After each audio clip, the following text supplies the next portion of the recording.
L'expérience, c'est une somme de moments, de vécus qui nous forgent et nous définissent.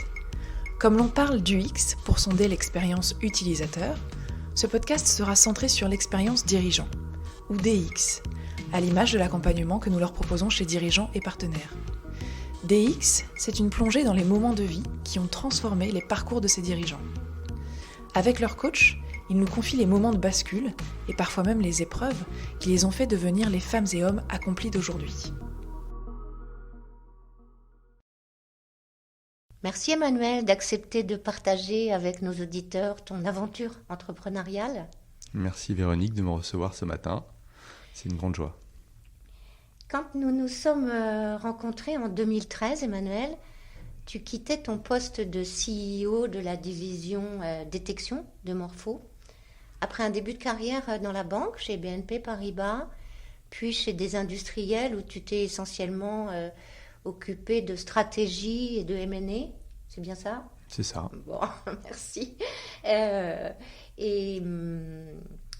Tu as aujourd'hui construit un groupe de presse dédié à la famille et à la jeunesse peut-être plutôt et à la famille. Beaucoup à la jeunesse et en particulier pour les familles, puisqu'on crée du lien entre les différentes personnalités de la famille, que ce soit les grands-parents, les parents et les enfants.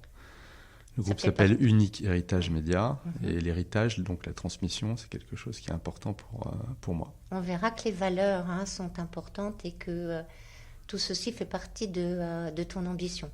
Donc effectivement, nous avons eu l'idée de te proposer ce témoignage parce que entreprendre, c'est quelque chose qui habite un certain nombre des dirigeants que nous accompagnons chez Dirigeants et Partenaires.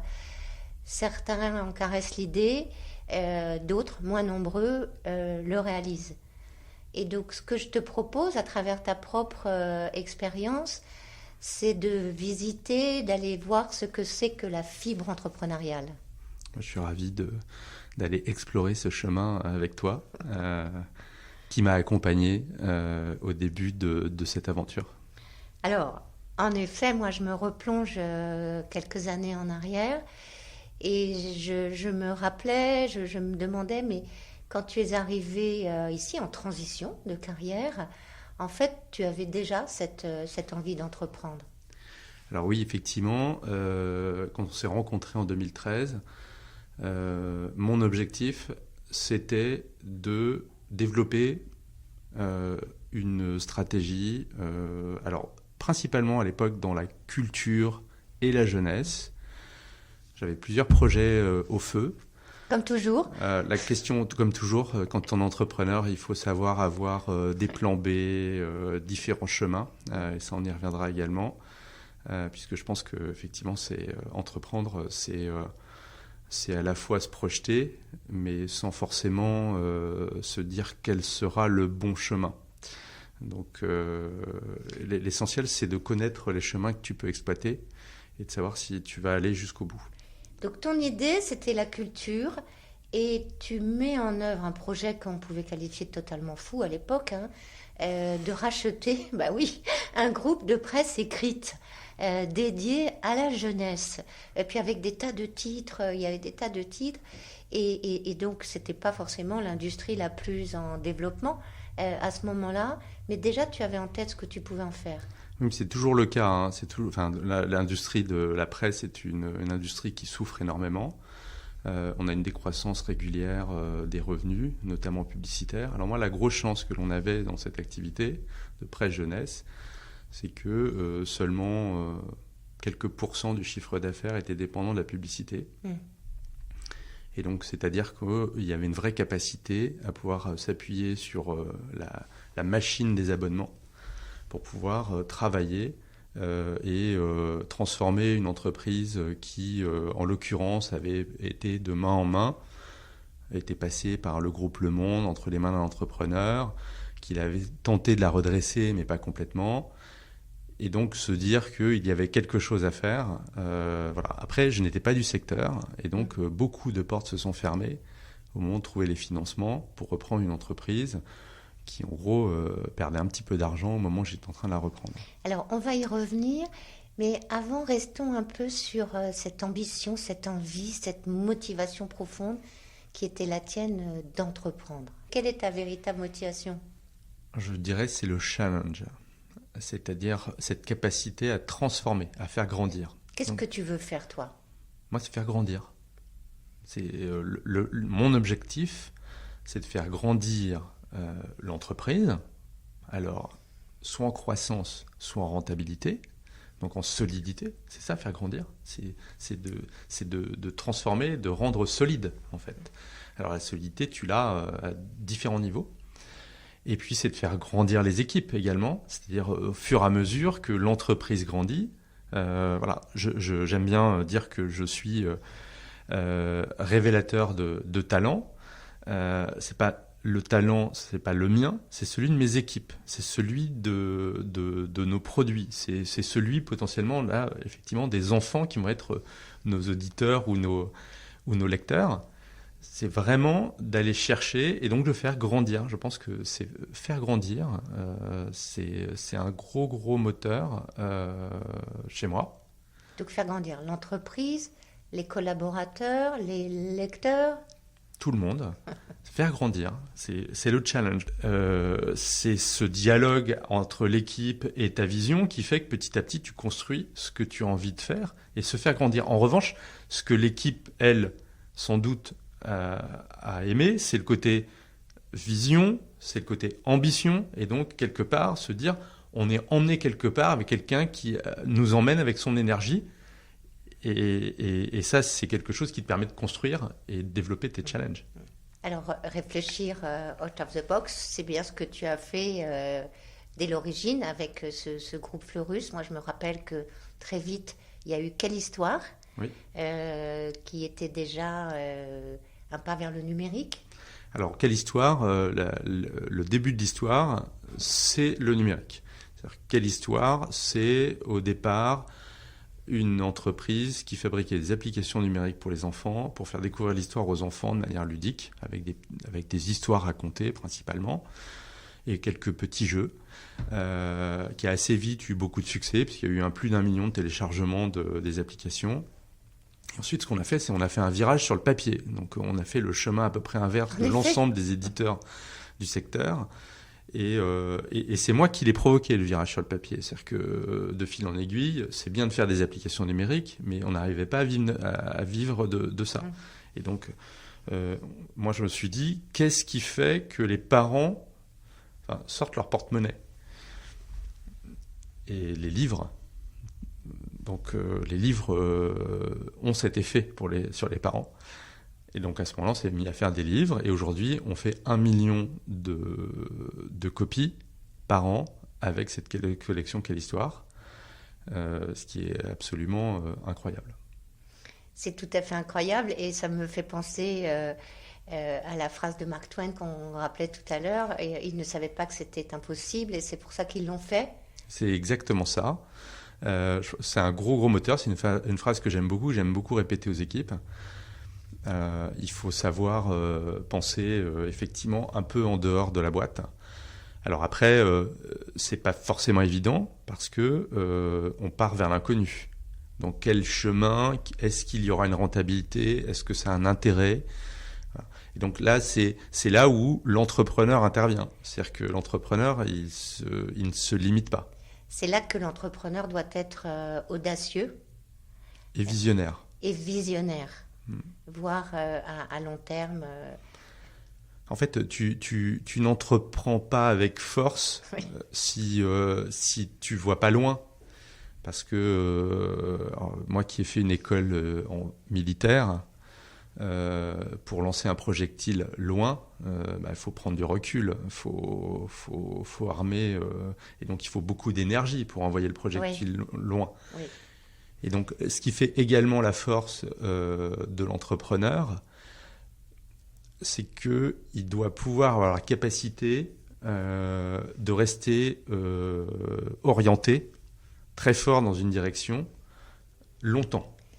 Alors, il y a une question d'énergie et d'énergie positive qu'il faut avoir pour soi-même et savoir communiquer. Où est-ce que tu la trouves, ton énergie, toi, Emmanuel? Alors, où je trouve mon énergie? Je pense qu'elle est déjà pas mal enfouie. Oui. Voilà. Je pense que je fais partie des enfants qui, vous savez, on parle souvent des enfants qui sont un peu divergents, qui réfléchissent à 360. Moi, j'ai beaucoup d'énergie et je vais beaucoup dans tous les sens, donc j'explore, je regarde, voilà. Et puis, j'hésite pas à avancer à plein d'égards. Et en même temps, les études que j'ai faites m'ont justement appris aussi à me focaliser quand je sentais que on avait un chemin. Elle est là, donc. Elle est également, je pense, dans ma famille. Oui. J'ai la chance d'avoir une épouse qui, elle me permet, moi, de me reposer. C'est-à-dire que quand le week-end, souvent, j'en profite pour plutôt... je suis pas hyper actif non plus, c'est-à-dire que je me repose le week-end. Oui, oui. Moi, je connais des entrepreneurs qui sont hyper actifs la journée, la semaine, et hyper actifs le week-end. Ils s'arrêtent jamais. Jamais. Moi, c'est pas mon cas. Ta famille est une source d'énergie. Donc, quelque part, c'est une source d'énergie, c'est que le repos est une source d'énergie. On a parlé d'audace tout à l'heure. Entreprendre, c'est aussi prendre des risques. Moi, je me souviens que tu m'as fait un peu peur au moment où on travaillait ensemble, parce que des risques, tu en as pris. Et des risques, c'est pas un secret, qui impliquait ta famille aussi. Ta famille t'a suivi à un moment où il a fallu se mettre un peu à la cape pour se donner des moyens de poursuivre. Oui, comme je le disais tout à l'heure, se lancer quand on vient de l'aéronautique dans le secteur de la presse et qu'on cherche du financement, on a du mal à trouver du financement. Et donc ça a mis sans doute... 1 an de plus que je ne le pensais initialement. Toujours est-il que j'ai trouvé un financement et monté le projet en 1 an et demi à 2 ans. Avec le recul, tout le monde m'a dit mais c'est remarquable parce que en fait finalement trouver de l'argent au démarrage, c'est pas si simple. Et effectivement, donc il arrive un moment où tu as des économies. Mais tu veux les conserver pour pouvoir investir et développer les projets ambitieux que tu peux avoir. Et donc, il faut faire comme dans n'importe quelle entreprise, tu réduis tes dépenses. Parce que si tu veux aller loin, tu ménages ta monture. Et effectivement, j'ai eu la chance d'avoir une famille qui a accepté de suivre l'aventure. De déménager. De quitter sa vie parisienne. Exactement, tout. Ils ont tout. Les enfants ont lâché leurs copains, l'école qu'ils adorent. Alors, on avait juste sécurisé à l'école le fait qu'ils puissent revenir. Voilà, mais quand même, 1 an... et donc, 1 an, on est parti, on a quitté Paris, on est parti en province. Alors, dans le sud de la France, c'était très agréable, sans doute bien. Mais quoi qu'il en soit, c'est un changement assez sharp. En effet, oui. Et c'est vrai que tu m'avais fait la remarque, parce que je te l'ai annoncé en disant on a pris la décision. Et moi, j'avais pas le choix. Et tu as dû faire face à des problèmes de trésorerie monstres. Oui, alors je pense que ça, c'est le lot de tous les entrepreneurs. C'est de se dire que dans 3 semaines, il n'y a plus d'argent dans la caisse. Et effectivement, ça m'est arrivé à un moment dans le cours de mon projet, de l'aventure d'Unique Héritage Média. Et en fait, à ce moment-là, je me suis dit, ma DAF est venue me voir en me disant à la fin du mois, ça va être compliqué. J'ai compris que ça va être compliqué si on n'a plus d'argent. Et puis ensuite, j'ai réalisé que c'était un moment dans l'année par rapport au cycle d'exploitation de l'entreprise où c'était un peu tôt. C'est-à-dire que non seulement on n'aurait plus d'argent, mais en fait on n'aurait plus d'argent pendant plusieurs mois et qu'on allait même bien creuser la terre. Et donc il fallait retrouver énormément il fallait trouver des... Voilà. Et en fait, c'est arrivé parce que j'ai fait une erreur. C'est que quand ton entreprise est en train d'être redressée en croissance, tu as besoin de financer ton besoin en fonds de roulement. Et ça, on me l'a dit après, c'est un des problèmes de l'entreprise, c'est quand tu es en croissance, tu peux te retrouver à être short en trésorerie à certains moments. Mais à ce moment-là, je le savais pas, et donc j'ai appris. Et qu'est-ce que j'ai fait? Eh ben, écoute, ça a été très simple. J'ai découvert des ressources absolument incroyables. C'est-à-dire que d'abord, on a essayé de voir où on pouvait décaler des dépenses, décaler des recrutements, et puis ensuite voir si on pouvait décaler des paiements. Décaler les paiements, ça voulait dire payer les fournisseurs plus tard, payer l'État plus tard. Et donc, de manière assez incroyable, à ce moment-là, je savais que l'entreprise était sur un bon trend. Donc, tu sais qu'elle elle est solide, finalement, en moyenne. Mais là, momentanément, tu as un problème. Et donc là, c'est extrêmement simple.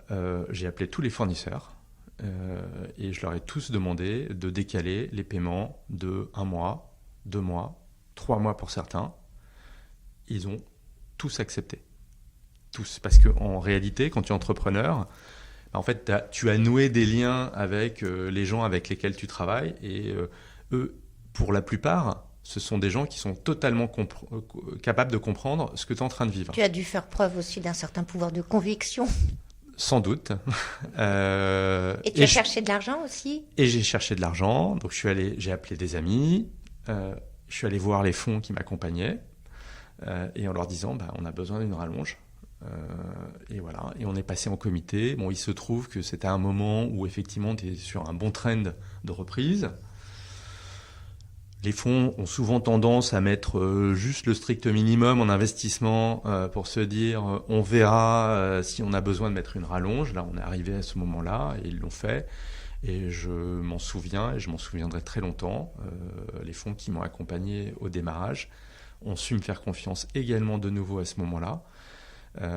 Et là, ils viennent de sortir de mon capital, mais je les ai traités avec énormément de respect et de manière, de gratitude, parce qu'ils m'ont accompagné. Et même s'ils m'avaient mis dans une position où effectivement, on risquait de toute façon à un moment ou à un autre, on risquait d'être un peu tendu. Ils ont su réinvestir et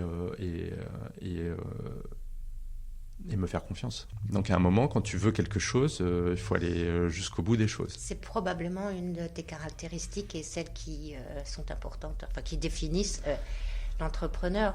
Alors il y en a une autre assez connue, c'est de savoir rebondir après un échec ou une difficulté. On dit qu'on n'est pas vraiment défini si on n'a pas connu d'échec. Est-ce qu'il y en a un ou une difficulté que tu peux partager avec nous pour illustrer ça? J'en ai plusieurs, mais je vais en choisir une. Alors j'en ai une en particulier, donc qui est familiale, qui est la naissance d'un de mes garçons qui a eu un problème de santé à la naissance. Et donc qui a fait que, effectivement, en 2013, ne pouvant pas faire le tour du monde dans des grands groupes et avoir un job plus traditionnel, a fait que je me suis décidé à développer, à aller dans l'entrepreneuriat. Mais avec cette volonté qui était de se dire, je suis parti de chez moi à 14 ans, je pense en dehors de la boîte, j'ai beaucoup d'énergie, j'ai envie d'être entrepreneur. Et à l'époque, on s'est rencontrés et en fait, j'ai envie d'être entrepreneur, mais entre l'envie et la réalité, il n'y a qu'un pas, mais ce pas, faut le franchir. Bien sûr, oui, c'est ça. Et c'est vrai qu'on a passé aussi beaucoup de temps à savoir dans quelle mesure c'était quelque chose qui était accessible. Et voilà. Après, c'est sans doute mon esprit très rationnel qui a essayé de à la fois avoir une vision et de se dire j'ai envie de faire quelque chose, mais entre l'envie et la réalité, c'est le pas qu'il faut franchir. C'est peut-être le pas de l'entrepreneur, effectivement, c'est de se dire j'ai une vision, j'ai envie d'aller à tel endroit, est-ce que j'en prends et j'en assume les risques? Passer de l'idée à l'action. Exactement. Du rêve à la réalité. Du rêve à la réalité. Et donc, effectivement, ça comporte une très grosse dose de risque. Et donc, la difficulté, c'est effectivement, mon fils, c'est quelque chose que tu n'as pas choisi et il faut faire face. C'est aussi là que j'ai appris à gérer très bien la construction de ma famille, à m'assurer que les choses fonctionnent bien. Et donc après, il y a un jeu de balancier entre ta famille et ce que tu as envie de faire dans la vie. Donc une partie, en tout cas, de mon aventure entrepreneuriale vient de là. Et de l'énergie, je ne pense pas, mais une partie de la volonté de développer. Et c'est pas un hasard si aujourd'hui, je suis dans les médias jeunesse. Oui. Je pense. Oui, certainement. C'est que, au fond de moi, il y a cet enfant qui a, pour le coup, adoré apprendre et qui est très curieux. La curiosité, ça s'apprend pas. Par contre, ça se développe. Ça se développe, ça se transmet. Et il y a cette notion de transmission aussi, je pense, qui fait partie de tes valeurs. Alors aujourd'hui, développer des médias qui sont plus massifs, c'est une façon de développer une culture commune. Une des clés de réussite de l'entrepreneur, c'est de savoir se faire aider. Est-ce que tu as appliqué ça ? C'est pas toujours facile non plus de reconnaître qu'on a besoin d'aide. À qui as-tu fait appel ? Comment est-ce que tu prends ça à ton compte ? Alors moi, en tant qu'entrepreneur, je me suis fait aider à plein de titres. Le premier, c'est dans le développement de ce que tu souhaites faire. C'est de prendre appui sur les gens qui t'entourent. Donc, qui sont une forme de premier cercle, soit d'amis, soit de famille, soit familial. Donc là, ça a été plutôt en l'occurrence des amis sur lesquels je me suis beaucoup appuyé. On a échangé. Ça te permet de tester si tes idées ont de la valeur.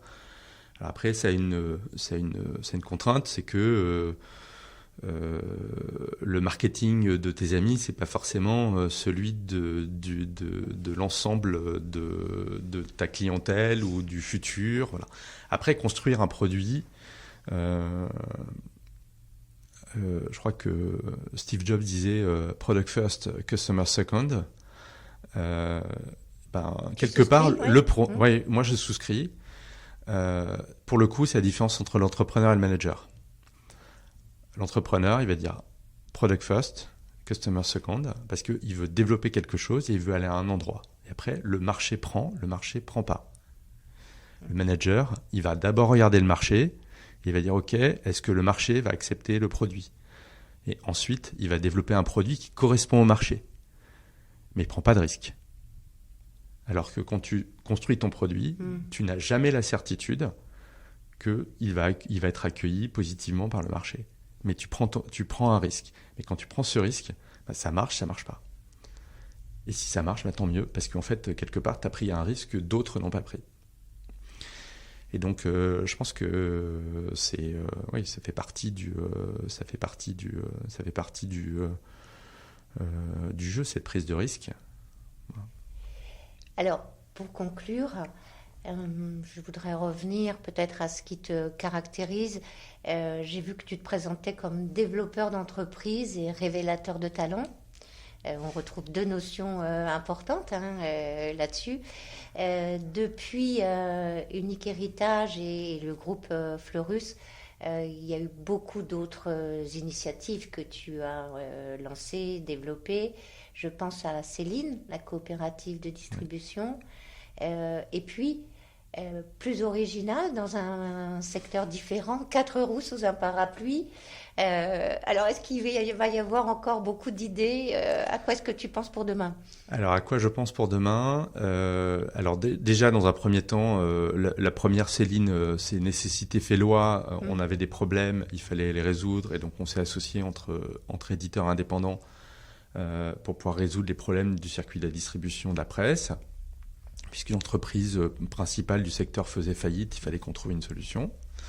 Donc voilà, donc tu crées quelque chose parce que tu n'as pas forcément le choix. En tout cas, tu prends un chemin de traverse. 4 roues sous un parapluie, c'est une opportunité. Il se trouve que j'avais une double opportunité. La première, c'est que, c'était une entreprise qui avait été créée par un garçon il y a 18 ans, et donc il avait décidé de la vendre parce que le Covid l'avait mis à genoux, et il n'avait plus l'énergie. Alors c'est plutôt quelqu'un très entrepreneur. Et j'avais une deuxième opportunité, c'est que j'avais en gros en tête, je connaissais mon associé actuel, qui est un garçon, qui est ingénieur des arts et métiers, et qui a un foot de chevaux. En 2 mots, oui, parce que Quatre-Roues sous un parapluie, en 2 mots, c'est une entreprise qui exploite une flotte de 2 chevaux. On a 46 de chevaux, des 2 DS, pour faire des balades touristiques ou des événements d'entreprise. Donc c'est quand même, commence à être un peu loin des médias jeunesse. En effet. On a repris du coup cette activité donc avec mon associé. Premièrement, parce que j'avais un associé futur manager qui avait très envie d'être entrepreneur, et donc je lui ai mis le pied à l'étrier. La deuxième, c'est que au-delà de reprendre cette activité qui exploite des 2 chevaux, notre ambition, c'est de développer une 2 chevaux à hydrogène, donc de développer un prototype de véhicule vert. Et là, pour le coup, le chemin, je n'en connais pas la fin, mais j'en connais bien le début. On va développer un véhicule à hydrogène plutôt accessible en termes de... donc c'est une 2 chevaux, donc en fait c'est un véhicule pour normalement tout le monde. Parce qu'aujourd'hui on voit beaucoup de projets qui germent, des Tesla à 100 000 euros, des voitures à hydrogène à 150 000 euros. Alors c'est super, mais c'est pas avec ça qu'on va changer le monde. On en parle beaucoup dans la presse, voilà, mais on va pas changer le monde. Changer le monde, c'est peut-être ça la définition de l'entrepreneur, c'est de vouloir changer le monde avec vision, valeur, ambition. Exactement. Et puis très attaché, moi, à tout ce qui est effectivement à la fois transmission et respectueux de notre passé, et en même temps avec une vision d'innovation au maximum, puisque c'est ce qu'on a fait pour la presse jeunesse et pour l'édition jeunesse. On a essayé de casser un peu certains codes, dans la façon de commercialiser, dans la façon de développer les produits. Et pareil pour la 2 chevaux à hydrogène, je pense qu'on va arriver avec quelque chose qui est absolument génial. C'est que depuis, on a reçu plein de coups de fil de Air Liquide, de grands groupes, dans lesquels souvent d'ailleurs j'ai des connexions, qui vont nous permettre, je pense, de développer notre produit de manière intéressante et j'espère intelligente. Et donc, révélateur de talent. Et révélateur de talent, exactement. C'est ça. Merci Emmanuel. Merci Véronique. Nous voilà déjà à la fin de cet épisode. Pour prolonger votre découverte DX Expérience Dirigeant, rendez-vous sur dirigeantsetpartenaires.fr. Articles, événements, de quoi continuer à nourrir votre curiosité. Et si le podcast vous a plu, n'hésitez pas à nous mettre 5 étoiles et à vous abonner.